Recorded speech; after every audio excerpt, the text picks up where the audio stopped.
जय हिंद दोस्तों। आप सभी का स्वागत है बीएसईवी रैंकर्स के इस यूट्यूब चैनल में। दोस्तों, आज की कक्षा क्लास 10th भूगोल चैप्टर नंबर 2 के ऑब्जेक्टिव को देखेंगे और जितने भी ऑब्जेक्टिव प्रश्न देखेंगे ये सभी प्रश्न प्रीवियस ईयर प्रश्न होंगे जो बिहार बोर्ड के एग्जाम में पूछे गए हैं। तो आप यदि 2027 में बिहार बोर्ड के एग्जाम देने वाले हैं 10th क्लास के, तो आप इन सभी प्रश्नों को अच्छे तरीके से याद कर लीजिएगा। तो चलिए शुरू करते हैं हम सबसे पहले प्रश्न से। तो सबसे जो पहला आपका प्रश्न है, सबसे पहला प्रश्न कहता है इनमें से काली मिट्टी का क्षेत्र कौन सा है। तो काली मिट्टी सबसे अधिक किस क्षेत्र में पाया जाता है। तो काली मिट्टी सर्वाधिक विस्तार तो देखेगा तो काली मिट्टी का सर्वाधिक विस्तार महाराष्ट्र के क्षेत्रों में है। यहाँ से याद रखिएगा कि काली मिट्टी जो है एक कपास की खेती के लिए उपयुक्त मिट्टी है और काली मिट्टी के काले रंग होने का कारण जो है titaniferous magnetite, titaniferous magnetite की उपस्थिति के कारण इस मिट्टी का जो रंग होता है काली मिट्टी है और यह एक स्थानबद्ध मिट्टी है। काली मिट्टी जो है स्थानबद्ध मिट्टी है। आगे के प्रश्न हम देखें तो अगला जो आपका प्रश्न है यह दूसरा नंबर प्रश्न है और दूसरा नंबर प्रश्न कहता है कि प्रायद्वीपीय भारत की नदी घाटी में कौन सी मिट्टी मिलती है। प्रायद्वीपीय भारत की नदी घाटी में कौन सी मिट्टी मिलती है। तो याद कीजिएगा नदी घाटी यानी कि नदियों द्वारा लाई गई मिट्टी। और आप जानते हैं कि नदियों द्वारा जो मिट्टी लाई जाती है नदियों द्वारा बहाकर लाई गई मिट्टी, इस मिट्टी को हम जलोढ़ मिट्टी कहते हैं। और जलोढ़ मिट्टी आप जानते हैं क्लास 10th के हिसाब से यदि हम देखें तो जलोढ़ मिट्टी के दो प्रकार है, एक है बांगर मिट्टी और दूसरा है खादर मिट्टी। जिसमें बांगर मिट्टी की बात की जाए तो नदियों द्वारा बहाकर लाई गई पुरानी जलोढ़ जो मिट्टी होती है उसे बांगर मिट्टी कहते हैं और नदियों द्वारा बहाकर लाई गई जो नवीन जलोढ़ मृदा होती है उसे हम खादर मिट्टी कहते हैं। तो प्रायद्वीपीय भारत की नदी घाटी में कौन सी मिट्टी मिलेगी, जलोढ़ मिट्टी। नेक्स्ट प्रश्न हम देखते हैं। तो अगला जो आपका प्रश्न है ये अगला प्रश्न संख्या 3 है और तीसरा नंबर प्रश्न कहता है कि भारत में चरागाह के अंतर्गत कितनी भूमि है। तो भारत में चरागाह के अंतर्गत यदि भूमि की प्रतिशत की बात किया जाए तो भारत में चरागाह के अंतर्गत कितनी भूमि है, 3.45%, यानी कि ऑप्शन नंबर इसका ए सही है। नेक्स्ट प्रश्न हम चौथा नंबर की बात करें तो चौथा नंबर आपका प्रश्न क्या कहता है।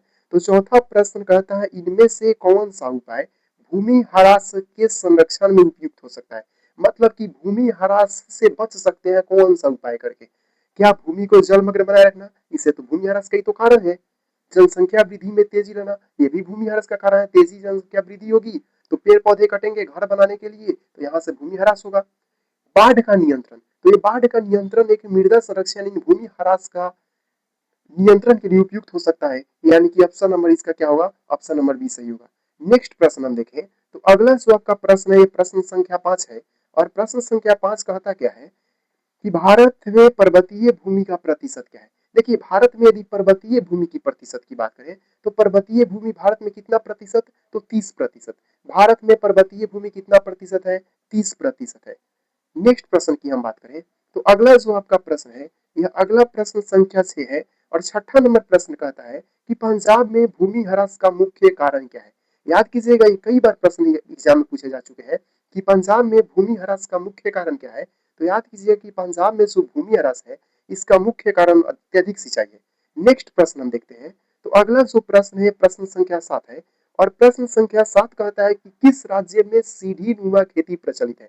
सीढ़ी नुमा खेती किस राज्य में प्रचलित है। तो याद कीजिएगा जो भी पहाड़ी इलाका होंगे, पहाड़ी जो क्षेत्र होंगे उस क्षेत्र में सीढ़ी नुमा खेती की जाती है। तो यहाँ से ऑप्शन में आप चेक कर लीजिएगा पहाड़ी क्षेत्र कौन सा है, तो यहाँ से आप आंसर क्या दीजिएगा, उत्तराखंड। यानी सीढ़ी नुमा खेती प्रचलित कहाँ पे है, उत्तराखंड में। नेक्स्ट प्रश्न हम देखें तो अगला जो आपका प्रश्न है प्रश्न संख्या 8 है और अगला प्रश्न कहता है कि काली मिट्टी का दूसरा नाम क्या है।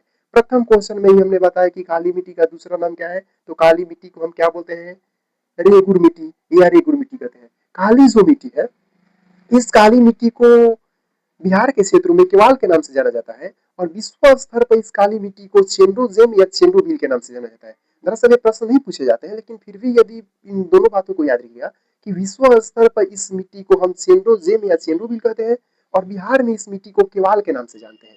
नेक्स्ट प्रश्न हम देखें तो अगला जो आपका प्रश्न है प्रश्न संख्या 9 है और प्रश्न संख्या 9 कहता है मिट्टी का पीएच कितना होना चाहिए। यानी मिट्टी का पीएच कितना होना चाहिए, तो याद कीजिएगा मिट्टी का पीएच कितना, 7 होना चाहिए।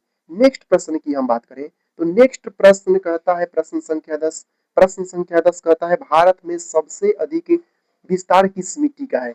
तो भारत में नदी ज्यादा है और नदियों के द्वारा बहाई गई लाई गई मिट्टी जलोढ़ मिट्टी है। तो यहाँ से भारत में सबसे अधिक विस्तार किस मिट्टी का होगा? तो भारत में जलोढ़ मिट्टी का विस्तार सर्वाधिक क्षेत्र में है।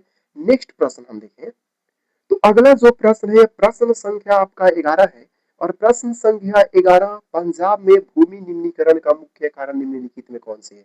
ये प्रश्न रिपीट हो गया। पंजाब में भूमि निम्नीकरण का मुख्य कारण अभी हमने बताया था क्या था? अत्यधिक सिंचाई। पंजाब में भूमि निम्नीकरण का अर्थ अत्यधिक सिंचाई। नेक्स्ट हम प्रश्न देखें, तो अगला जो आपका प्रश्न है प्रश्न संख्या 12। प्रश्न संख्या 12 कहता है इनमें से कौन सा स्थानबद्ध मिट्टी का उदाहरण है? यानी इनमें से कौन सा स्थानबद्ध मिट्टी का उदाहरण है? स्थानबद्ध मिट्टी, ये प्रथम प्रश्न में हमने किया कि काली जो मिट्टी है इसको हमने स्थानबद्ध मिट्टी का उदाहरण है, यानी काली मिट्टी इसका आंसर होगा।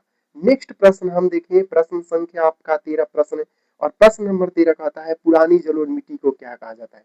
देखिए जलोढ़ मिट्टी नदियों द्वारा बहाकर लाई गई मिट्टी होती है और नदियों द्वारा बहाकर लाई गई मिट्टी जो नवीन जलोढ़ मिट्टी होती है इसको हम बोलते हैं नवीन को खादर मिट्टी, और जो पुरानी जलोढ़ मिट्टी होते हैं उसे बांगर मिट्टी कहते हैं। तो प्रश्न पूछा गया है पुरानी जलोढ़ मिट्टी को क्या कहा जाता है? तो पुरानी जलोढ़ मिट्टी को हम कौन सी मिट्टी कहेंगे?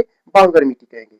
नेक्स्ट प्रश्न हम देखें, तो अगला प्रश्न जो संख्या है ये प्रश्न संख्या 14 है और प्रश्न संख्या 14 कहता है कि भारतीय कृषि का राष्ट्रीय सकल घरेलू उत्पाद यानी जीडीपी में कितना योगदान है? तो याद कीजिएगा भारतीय कृषि का राष्ट्रीय सकल घरेलू उत्पाद यानी कि जीडीपी में योगदान जो है यह 17.32% है, यानी कि ऑप्शन नंबर इसका डी सही है।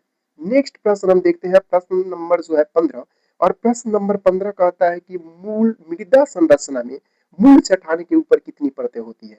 तो मृदा संरचना में मूल चट्टाने जो है इसके ऊपर 3 परतें पाई जाती है। नेक्स्ट हम प्रश्न की बात करें तो आपका जो प्रश्न संख्या है यही तक था। अगला जो प्रश्न है इसके सेकंड पार्ट में आएगा, तो आप चैनल से जुड़े रहे और बिहार बोर्ड से यदि आप 2027 में टॉप करना चाहते हैं तो इस चैनल पे जितने भी प्रश्न कराए जा रहे हैं इस प्रश्नों को कॉपी में आप नोट करके इन सभी प्रश्नों को याद कीजिएगा। चलिए धन्यवाद।